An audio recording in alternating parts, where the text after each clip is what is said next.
Handcuffed and under police guard, a Russian artist is led into court.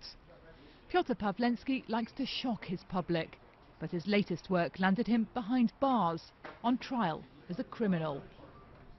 The question is, was this art or just arson?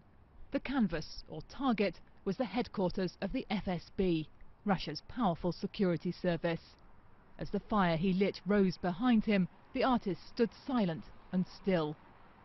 Pavlensky calls this his comment on the rule of terror in Russia. He was arrested on the spot. We've just been let in for the final few moments of this trial. The judge is about to return to deliver her verdict. And Pyotr Pavlensky, the artist, there inside his metal cage, surrounded by police, bailiffs and a huge number of cameras. The guilty verdict was no surprise. But after 7 months in prison, the artist was released with a hefty fine.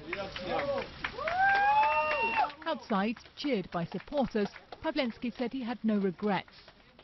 His work was meant to expose the mechanisms of power, he said, ruling over 146 million people through fear. The artist's style has always been controversial, like the time he nailed himself to Red Square by the scrotum. It was a comment on apathy and indifference. Or when he chopped off part of his ear to prove his sanity. It's left many baffled or disgusted, and the criminal system struggling to respond. But Pavlensky himself is quite clear. They're trying to label me, to say this is how a criminal or a sick mind views those in power. It's a fight over the label, criminal or mad.